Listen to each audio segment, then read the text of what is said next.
Hello friends, आज के lecture में हम लोग पढ़ने जा रहे हैं curl of a vector field. पिछले लेक्चर में मैंने आपको ग्रेडियंट और डाइवर्जेंस के बारे में पढ़ाया था, जिसमें मैंने आपको बताया था किसी भी स्केलर फील्ड का ग्रेडियंट जो अगर निकालते हैं तो वो एक वेक्टर क्वांटिटी होती है और उस वेक्टर से जनरेट जो फील्ड होता है उसको हम लैमलर फील्ड बोलते हैं या फिर कंजर्वेटिव फील्ड। ओके, तो ये आपको ध्यान होगा, लैमलर फील्ड तब आता है जब हम किसी स्केलर फील्ड का ग्रेडियंट लेते हैं। तो हम बात कर रहे हैं कर्ल की, तो कर्ल इस तरह के वेक्टर्स का निकाला जाता है जो लैमलर नहीं होते हैं, यानी नॉन लैमलर फील्ड से आप कर्ल निकाल सकते हो, क्योंकि लैमलर फील्ड की होता है उसके लाइन इंटीग्रल की वैल्यू 0 होती है। ये कंजर्वेटिव फील्ड होते हैं, उनसे कर्ल नहीं निकाला जा सकता है। फॉर एग्जाम्पल हम कर्ल के बारे में भी पढ़ने वाले हैं जो कि नॉन लैमलर फील्ड से बनते हैं। नॉन लैमलर फील्ड जो किसी भी स्केलर फील्ड के ग्रेडियंट से निकला हुआ वेक्टर से बने फील्ड नहीं होते। ओके, तो अभी हम बात कर रहे हैं कि व्हाट इज कर्ल। देखिए, हमारे पास कोई वेक्टर फील्ड है, वो vector field purely non lamellar field है और उस वेक्टर फील्ड को हम लाइन से रिप्रेजेंट करते हैं। आपको मैंने बताया भी था कि किसी भी वेक्टर फील्ड को आप लाइन से रिप्रेजेंट करते हैं और किसी भी स्केलर फील्ड को आप सरफेसेस से रिप्रेजेंट करते हैं। लेवल सरफेस बोला था, इसमें आपने ग्रेडियंट में समझा भी था। तो यानी कि हमारे पास एक नॉन लैमलर फील्ड है और उसमें जो ये फील्ड को रिप्रेजेंट करने के लिए लाइन्स हैं और ये डिफरेंट मैग्नीट्यूड दिखा रखा है। आपको पता चल रहा है कि ये डिफरेंट, मैंने छोटी बड़ी बड़ी बड़ी बनाई है। तो इस तरह का जो फील्ड होगा जो वेरिंग कर रहा है, चेंज हो रहा है डिफरेंट पोजीशन पे, तो इस तरह का अगर फील्ड है तो उसकी हेल्प से हम कर्ल निकालते हैं। कर्ल का मतलब होता है कि रोटेशन, हम कर्ल को रोटेशन भी बोलते हैं। कि अगर हम इस तरह के वेक्टर फील्ड के अंदर किसी ऑब्जेक्ट को रखते हैं तो उसकी नेचर होती है कि वो उस ऑब्जेक्ट को मूव कराए, ठीक है ना, तो रोटेट करा देती है, तो इसको कहते हैं कर्ल। लेकिन हर वेक्टर फील्ड की ये नेचर नहीं होती कि वो उसको रोटेट कराए। अगर इन सब का मैग्नीट्यूड इक्वल हो जाए तो उस कंडीशन में वो ऑब्जेक्ट को सीधी लाइन में अपनी डायरेक्शन में लेके चलेंगी, और अगर इनका मैग्नीट्यूड चेंज हो रहा है तब उस कंडीशन में उनकी नेचर हो जाती है कि अगर एक पर्टिकुलर पॉइंट पे आप कर्ल की वैल्यू निकालते हो तो उसके ऊपर वाले साइड में वेक्टर की मैग्नीट्यूड की वैल्यू ज्यादा है इन कंपैरिजन टू नीचे की, ठीक है ना। तो इन दोनों के बीच में एक डिफरेंस जनरेट हो जाता है कि एक तो आगे की तरफ रखता है, एक थोड़ा नीचे पुश कर रहा है। डायरेक्शन अपोजिट में नहीं दिखा रखी है लेकिन उसका मैग्नीट्यूड इतना नहीं है, तो वो उसको रोके रखने की कोशिश कर रहा है। तो वो क्या हो जाता है, एक इस तरह का फोर्स जनरेट हो जाता है कि वो ऑब्जेक्ट को क्लॉकवाइज घुमाने लगे, ठीक है। अगर इसी पिक्चर को आप ऐसा बनाएं कि नीचे से बड़ा फिर छोटा फिर छोटा फिर छोटा, देन उस कंडीशन में जो nature of the vector field ऐसी होगी कि वो ऑब्जेक्ट को एंटी क्लॉकवाइज घुमाएगा, ठीक है। तो ये चीज हम एग्जाम्पल में अगर देखना चाहें तो अगर ये तो हम कर्ल के बारे में डिस्कस कर रहे हैं, इसका मैथमेटिकल फॉर्मुलेशन इसके बाद करेंगे हम। देखिए, अगर ये एक रिवर है, ठीक है, इस रिवर में ये साइड्स हैं इसके, अगर इसमें वाटर फ्लो कर रहा है तो वाटर की वेलोसिटी स्ट्रीमलाइन है मान लिया, ठीक है।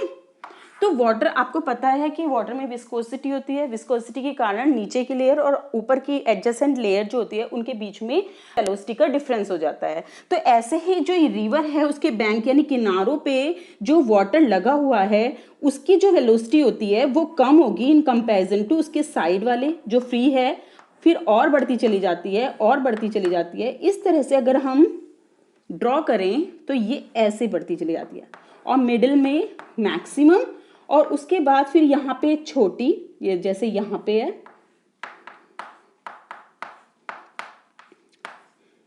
देखिए ये क्योंकि विस्कोसिटी है वाटर के अंदर। तो वाटर वेलोसिटी की हम बात कर रहे हैं, तो अगर हम कोई ऑब्जेक्ट यहाँ पे ऐसे रख देते हैं, ठीक है, वो रखने के ऊपर भी डिपेंड करती है कि हम उसको इस तरह से रख रहे हैं या इस तरह के, ये भी हम डिस्कस करेंगे। तो अगर आप एक कोई भी पेन ऐसे रख दें तो क्या होगा कि वाटर की विस्कोसिटी के कारण इसकी टेंडेंसी हो जाएगी कि वो उसको घुमाने लगे। तो अभी मैंने आपको एग्जांपल के साथ समझाया था कि ऊपर इसकी इस वाले लेयर पे ज़्यादा फोर्स लग रहा है इन कंपैरिजन टू इस, यानी वेलोसिटी, यहाँ पे वेलोसिटी है तो वेलोसिटी का मैग्नीट्यूड यहाँ ज़्यादा है और वेलोसिटी आपकी वेक्टर क्वांटिटी है, तो यहाँ पे ज़्यादा है इन कंपैरिजन टू यहाँ। तो आपका ये जो ऑब्जेक्ट है ये इस तरह से रोटेट करना शुरू कर देगी, किस डायरेक्शन में, एंटी क्लॉकवाइज डायरेक्शन में। और अगर इससे स्टिक को आप यहाँ रख देते हैं तब उस कंडीशन में ये ज़्यादा है वेलोसिटी का कंपोनेंट इसके कंपैरिजन में, तो ये इस डायरेक्शन में क्लॉकवाइज डायरेक्शन में रोटेट करना शुरू कर देगी। लेकिन मिडिल की बात करें तो मिडिल में फ्री स्ट्रीमलाइन वाटर फ्लो कर रहा है, तो इनके आप कंपोनेंट देख रहे हैं लगभग इक्वल हैं। तब उस कंडीशन में अगर हम यहाँ पे स्टिक रख देते हैं, छोटी सी स्टिक, बड़ी नहीं, अगर बड़ी रख रहे हैं और इस तरह के ये वाला और ये वाला वो कवर कर रही है एरिया, तब उस कंडीशन में तो थोड़ा रोटेशन होगा। लेकिन अगर छोटी सी स्टिक आप बीच में डाल दें तो वो क्या करेगी, वो सीधे वाटर के साथ फ्लो करना शुरू कर देगी। लेकिन इस चीज़ में आपको ये ध्यान रखना है कि वाटर का जो लेवल है, ये जो किनारे हैं ये सीधे हैं और स्ट्रीमलाइन फ्लो में ये वाटर फ्लो कर रहा है बिल्कुल सीधा, टर्बुलेंट फ्लो नहीं है। अगर टर्बुलेंट फ्लो है कि वाटर इधर से मतलब वेव्स भी आ रही हैं, तब उस कंडीशन में आपकी कंडीशन कुछ और भी हो सकती है। अब भी हम नॉर्मली कर्ल को समझने की कोशिश कर रहे हैं कि वो वेक्टर से किस तरीके से रोटेट करना शुरू कर देती है। अगर टर्बुलेंट फ्लो होगा तब उस कंडीशन में आप हो सकता है कि सेंटर में भी वाटर का इस तरह का नेचर बन रहा हो कि वहाँ पे सर्कुलेट करना शुरू कर दे, वाटर कर्ल करना शुरू कर दे। ठीक है, तो अब भी हम वाटर कर्ल को डिफाइन करेंगे मैथमेटिकली। ये तो आपने समझ लिया है। देखिए, अगर आपने वेक्टर्स लिए हैं, ठीक है, इन वेक्टर की वैल्यू चेंज हो रही है, तो हमें देखना है कि कर्ल क्या है। तो ये वेक्टर्स जो हैं वेक्टर फील्ड में, इनकी मैग्नीट्यूड चेंज हो रहा है। आपने एक सरफेस ड्रॉ करते हैं, ठीक है, आपको किसी पर्टिकुलर पॉइंट पे कर्ल की वैल्यू निकालनी है।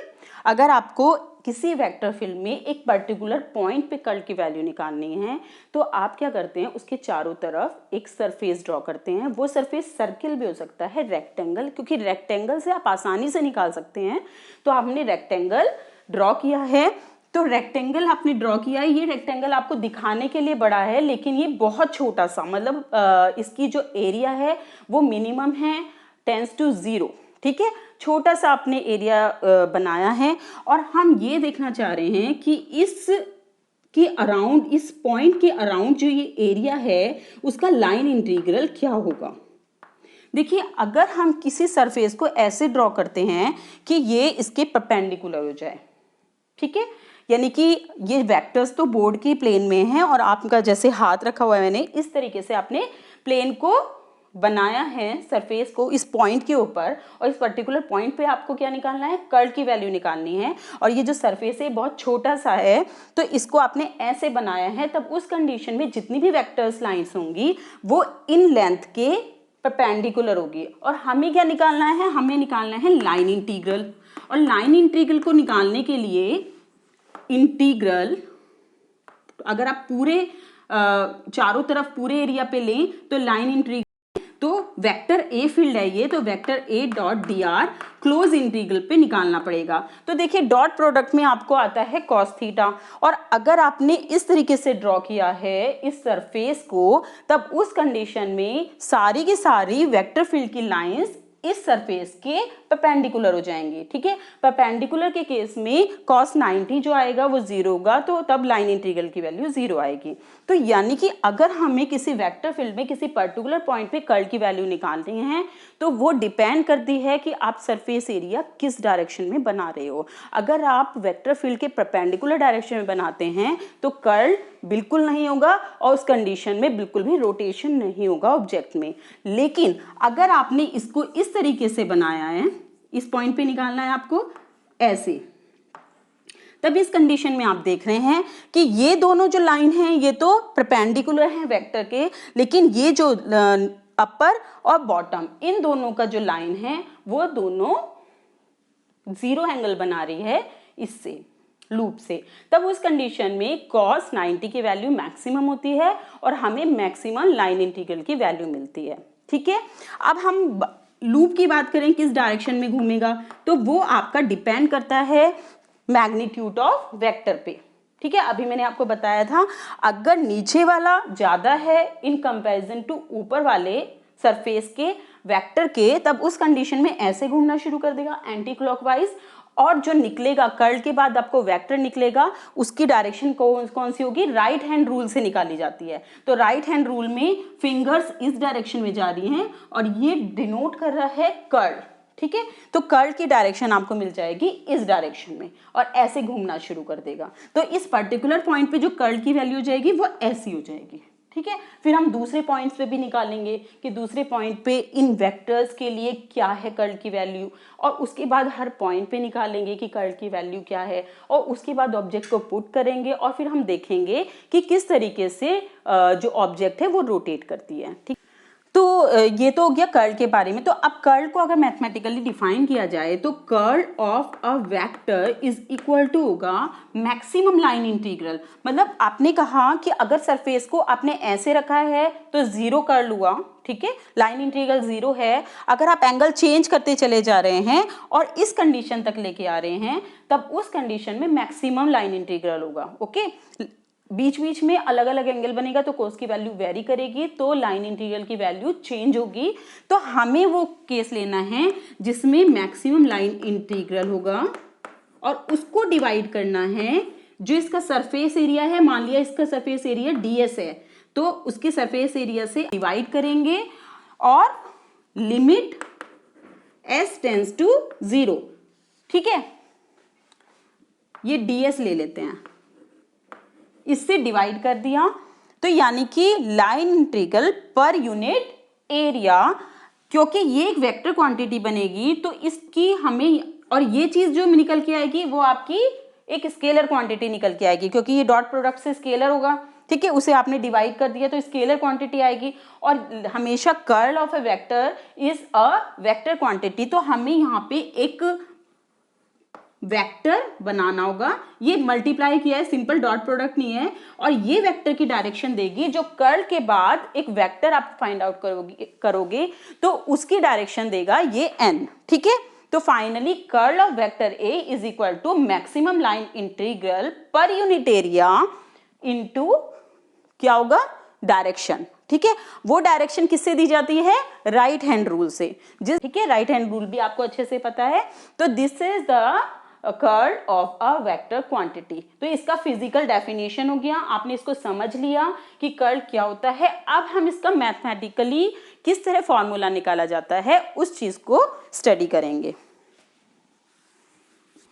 देखिए फ्रेंड्स, हमारे पास एक वेक्टर फील्ड है, ठीक है। उस वेक्टर फील्ड को आपने ड्रॉ कर दिया कि यहाँ पे पूरे में एक वेक्टर फील्ड है और उस वेक्टर फील्ड के किसी एक पर्टिकुलर पॉइंट पे आपको कर्ल की वैल्यू निकालनी है। तो आपने ये कंसीडर किया कि इस पॉइंट पे ये आपका एक्स वाई प्लेन है, एक्स वाई जेड, ये 3 डायमेंशनल प्लेन है। तो आपने कहीं एक बीच में एक पॉइंट कंसीडर किया है जिसके कोऑर्डिनेट एक्स वाई जेड है और इस पॉइंट को आपने P का नाम दिया है। इस पॉइंट P पे आपको कर्ल की वैल्यू निकालनी है। तो आप क्या करोगे कि यहाँ पे पॉइंट P पे निकालने के लिए कर्ल ऑफ, मान लिया वेक्टर फील्ड आपका A है, वेक्टर A निकालना है और vector A is equal to है AXI plus AYJ plus AZK। ध्यान से समझना है आपको, एक वेक्टर A है उसके कारण एक वेक्टर फील्ड पूरे में है। वेक्टर फील्ड आपको मैंने अच्छे से समझाया था, अगर आपने वो लेक्चर नहीं देखा तो आप समझ जाए, उसे देख के समझ सकते हैं। तो वेक्टर फील्ड है यानी चारों इस पूरे एरिया में वर्क कर रहा है ये वेक्टर A, और इसके कारण हर जगह पे अलग अलग मैग्नीट्यूड का वेक्टर है। तो उसके किसी पर्टिकुलर पॉइंट P पर आपको कर्ल की वैल्यू निकालनी है और इस P के जो कोऑर्डिनेट हैं वो XYZ हैं। तो आपको अगर कर्ल ऑफ A निकालना है तो आपको क्या करना पड़ेगा, curl of A x direction में plus curl of A y direction में plus curl of A z direction में निकालना पड़ेगा, ठीक है। अब ये क्या चीज़ है, देखिए इसमें हम ये वाला पॉइंट निकाल रहे हैं क्योंकि हमने इस तरह से बनाया है। तो हम ये मान के चल रहे हैं कि curl of A z direction में क्या होगा, ठीक है। तो इसको निकालने के लिए आपने कहा कि आपका पॉइंट मान लिया एक्स वाई प्लेन में है। अभी हम क्या कर रहे हैं, जेड डायरेक्शन में निकाल रहे हैं, और आपने कहा कि इस तरीके से जेड डायरेक्शन पॉजिटिव है, राइट हैंड रूल लगा रहे हैं और इसके अराउंड इस तरीके से घूम रहा है एक एरिया। हमने कहा कि एक वेक्टर क्वांटिटी है और इस तरीके का रोटेशन है, ठीक है। ऐसे ही हम एक बार ये मान के चलेंगे कि इस प्लेन में है और पॉजिटिव वाई डायरेक्शन में, तो हमें कर्ल इस तरीके से। तो हमने ये कहा कि एंटी क्लॉकवाइज है ये डायरेक्शन, पहले हमने इस कंपोनेंट को निकालना है, फिर हमने कहा इस डायरेक्शन में इस पॉइंट को हम मान के चलेंगे एक्स जेड प्लेन में, और उस कंडीशन में आपने देखा कि इस डायरेक्शन में घूम रहा है वाई, पॉजिटिव वाई डायरेक्शन में, तो पॉजिटिव वाई डायरेक्शन में घूमने के लिए इसको एंटी क्लॉकवाइज घूमना पड़ेगा, ठीक है। और अगर हम इस प्लेन में पॉइंट को मानते हैं तब उस कंडीशन में फिर से एंटी क्लॉकवाइज घूमेगा, पॉजिटिव वाई डायरेक्शन तभी मिलेगी आपको। तो अभी हमें इन सब पार्ट में इसको डिवाइड करना है और उसके बाद हम ऐड करके टोटल कर्ल एट पी निकालेंगे वेक्टर ए का, ठीक है। तो हमें क्या करना है, सबसे पहले हम ये मान के चल रहे हैं, उसके बाद हम इन सबको फाइंड आउट कर लेंगे सिमिलैरिटी से। देखिए इसको ध्यान से समझना है आपको कि आपने एक एरिया इस पॉइंट के अराउंड बनाया, तो इस एरिया को आप रेक्टेंगल बना लेंगे तो ज़्यादा अच्छा रहेगा, उससे चीज़ें थोड़ा लाइन इंटीग्रल निकालने में आसानी रहती है। और ये आपका पॉइंट P है और इस पॉइंट के जो कोऑर्डिनेट हैं एक्स वाई जेड है, और आपने कहा कि ये जो एरिया बनाया है आपने रेक्टेंगुलर, ये बहुत मिनिमम साइज का है और इसकी जो लेंथ है एक्स डायरेक्शन में dx और वाई डायरेक्शन में dy है, ठीक है। रेक्टेंगल है, स्क्वायर नहीं है, इनकी डिफरेंट डिफरेंट लेंथ है। तो हमें क्या करना है, हमें इस पॉइंट P पे कर्ल की वैल्यू निकालनी है जब ये रोटेट करे एंटी क्लॉकवाइज और इसकी जो डायरेक्शन है वो जेड डायरेक्शन में हो। तो उसके लिए आपने एंटी क्लॉकवाइज बना दिया, इसके पॉइंट रख लिए ई एफ जी एच। तो आपको लाइन इंटीग्रल निकालना है इस डायरेक्शन में, फिर ऐसे फिर ऐसे फिर ऐसे, इन सबको जोड़ के एक लाइन इंटीग्रल निकलेगा। उस लाइन इंटीग्रल को अगर हम डिवाइड करेंगे एरिया से तब उसके बाद निकलेगा curl of A in the direction of Z. बात समझ रहे हैं आप? पहले हम लाइन इंटीग्रल पूरे का निकालेंगे, तो पहले हमें इस पॉइंट का निकालना है, इस लाइन का लाइन इंटीग्रल निकालने के लिए कर्ल ऑफ ए निकालना है, अभी उसे जोड़ के निकालेंगे। लाइन इंटीग्रल निकाल रहे हैं हम ओवर ई एफ। तो वो क्या होगा फ्रेंड्स, उसके लिए आपको क्या चाहिए, उसके लिए आपको इस डायरेक्शन में वेक्टर चाहिए, वेक्टर फील्ड की वैल्यू, और उसको आप मल्टीप्लाई करेंगे लेंथ से, तब आपको लाइन इंटीग्रल मिलेगा। तो आपने ये मान लिया कि इस वाली डायरेक्शन में average value of vector A is equal to A1 है, ओके। तो इस डायरेक्शन में है, तो A1 अगर हम x डायरेक्शन की बात करें, क्योंकि ऐसी डायरेक्शन को लेना है हमें, क्योंकि dx आपका x डायरेक्शन में है, ठीक है। तो जब आप मल्टीप्लाई करेंगे तो y और z वाली जो टर्म है डॉट प्रोडक्ट से वो वैनिश हो जाएंगी, केवल x वाली टर्म ही सरवाइव करेंगी। तो आपने ये मान लिया कि x डायरेक्शन में वेक्टर a का कंपोनेंट का एवरेज वैल्यू इस पॉइंट पे a1x है। तो आपने यहाँ पे लिखा वेक्टर a1x, और क्योंकि यहाँ पे इंटू dx, और इसे वेक्टर बनाया क्योंकि डॉट प्रोडक्ट में इसके वेक्टर की जरूरत पड़ेगी, और ये डायरेक्शन है x की, तो ये आपका हो जाएगा EF डायरेक्शन में लाइन इंटीग्रल। और अगर हमें निकालना है curl of A in the direction of Z, तो आपको ऐड करना पड़ेगा सारे इंटीग्रल को। अगर आप F से G जाएं तो आपको फिर एवरेज वैल्यू चाहिएगी इस डायरेक्शन में, ठीक है, वेक्टर की। तो ये आपने मान लिया A2y है, वेक्टर A2y डॉट dy क्योंकि इसकी लेंथ कितनी है dy है, और j डायरेक्शन, j इसका यूनिट वेक्टर है, y डायरेक्शन को रिप्रेजेंट कर रहा है। इसके बाद थर्ड है, इसकी बात करें अगर तो माइनस साइन, क्योंकि ये आपका माइनस x डायरेक्शन है। Integral of vector A3x, average value of a इस वाली डायरेक्शन में, ठीक है, into delta x i, delta dx i। ऐसे ही ये माइनस वाई डायरेक्शन में है, तो इसीलिए इंटीग्रल ये है आपका integral line integral GS direction में, H E डायरेक्शन में A4y डॉट DYJ। ठीक है, अगर हम इसे इंटीग्रल से निकालते हैं तो आपको पता है x डायरेक्शन में आपने कंपोनेंट लिया है और dx डायरेक्शन है, ये इन दोनों के बीच में 0 एंगल होगा, तो इसीलिए cos 0 की वैल्यू कितनी हो जाएगी 1। तो तब हम इन दोनों को अगर मल्टीप्लाई करें तो आपके पास आ जाएगा a1x dx, क्योंकि यहाँ पे अगर आप वेक्टर खोल देते हैं तो ये बन जाएगा a1xi। ठीक है, वेक्टर का मैग्नीट्यूड निकालें तो ऐसे निकालेंगे, वेक्टर को अगर रिप्रेजेंट करें तो कैसे रिप्रेजेंट करेंगे, यहाँ पे i लिख के, ऐसे इसमें j लिखकर और इसमें आप i और इसमें j। तो ये बनेगा a1x dx plus a2y dy minus a3x dx minus a4y dy।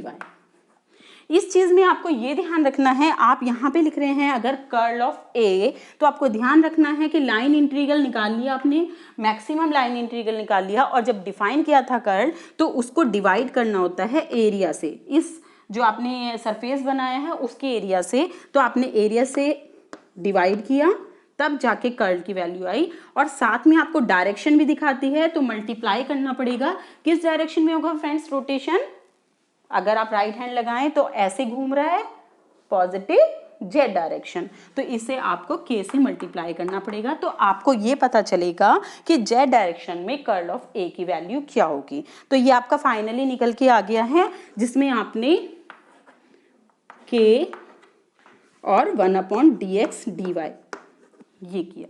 तो अब आप इसको कलेक्ट कर लीजिए, तो कलेक्ट कर लेंगे तो क्या आ जाएगा 1/dx dy a1x minus a3x dx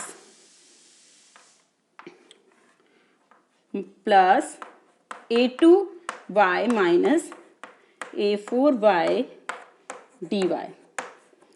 आई थिंक यहाँ तक आपको समझ में आ गया होगा, जहाँ पे a1x average value of vector a in the middle of this है। तो अभी हमने यहाँ तक पहुँच गए हैं, अब हमें इस चीज़ को देखना है ये एक्चुअली में है क्या। देखिए, अगर हम a1x माइनस a3x को निकालें तो ये आपका किस पॉइंट पे होगा, a1x के जो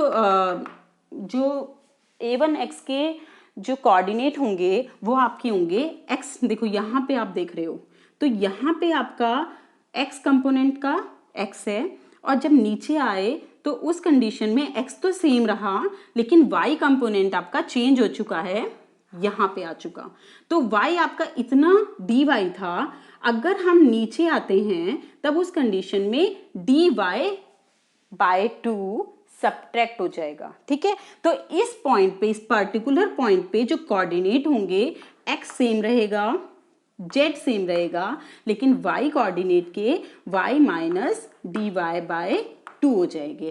इसी तरह से अगर हम इसकी बात करें इस पॉइंट की, तो dy प्लस यहाँ पे ये a1 की वैल्यू है, a3 की कोऑर्डिनेट हो जाएंगे x y plus dy by 2 z।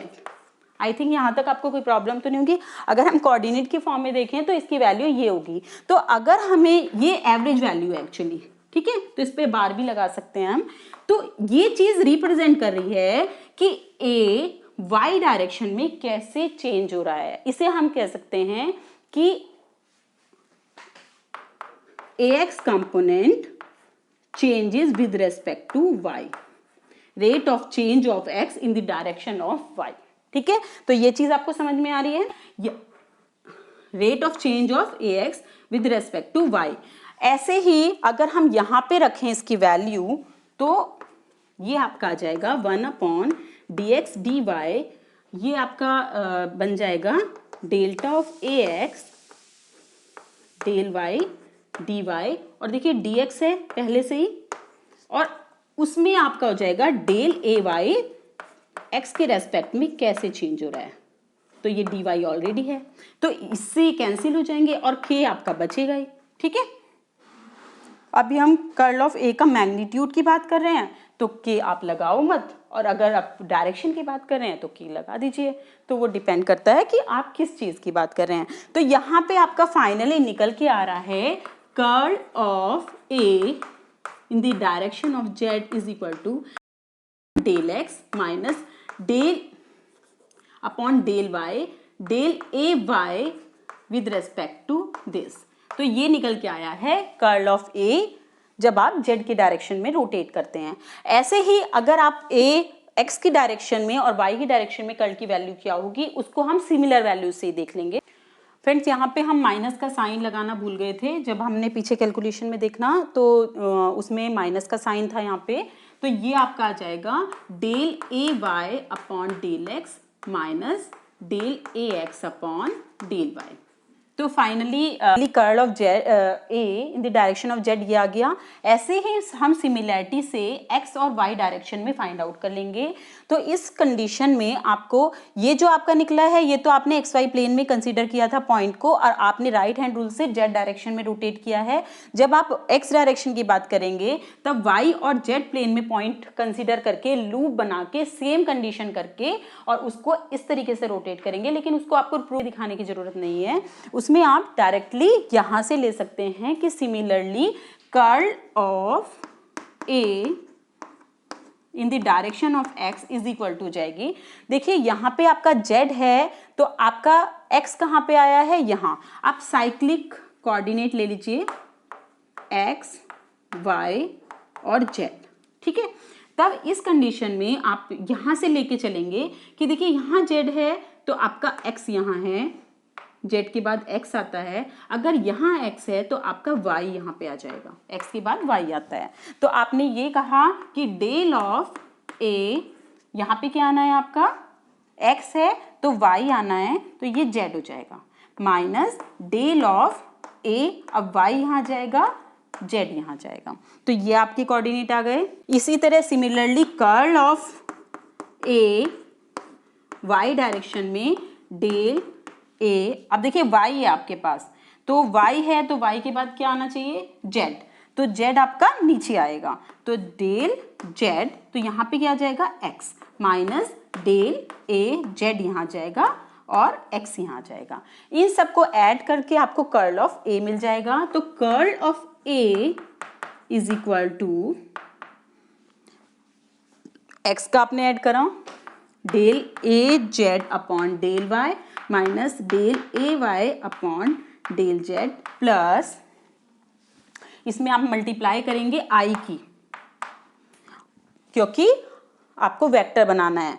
ऐसे ही आपका y वाला कंपोनेंट है तो del A X upon del Z minus del A Z upon del X Y plus del ये वाला A y upon del x minus del A X upon del y के।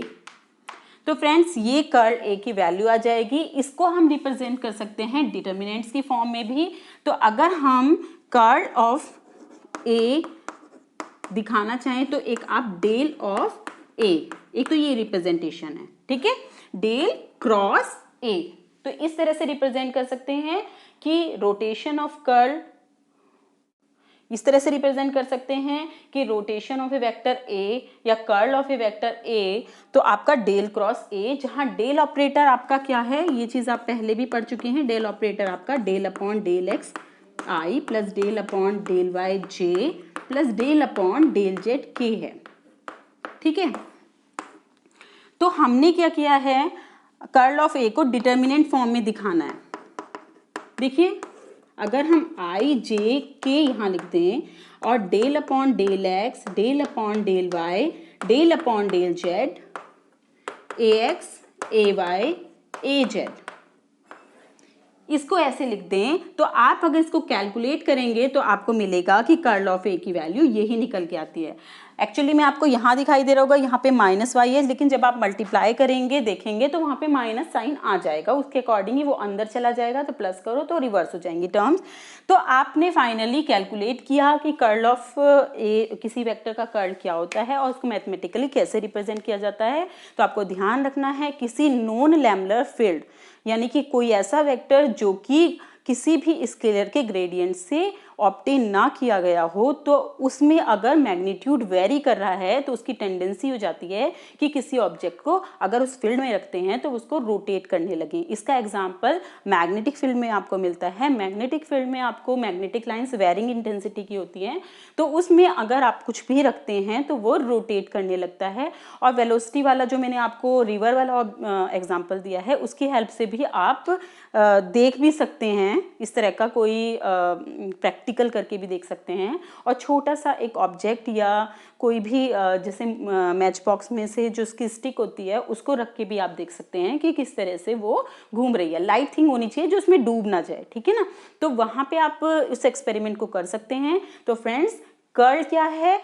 Maximum line integral पर unit surface area, और उसको multiply किया है आपने direction से, क्योंकि ये एक वेक्टर क्वांटिटी है। मैग्नीट्यूड आप बिना डायरेक्शन के दे सकते हैं, और अगर आपको डायरेक्शन लिखनी है तो आपको राइट हैंड रूल लगाना पड़ेगा कि राइट हैंड रूल से क्या डायरेक्शन होगी उस कर्ल की वैल्यू की, ठीक है।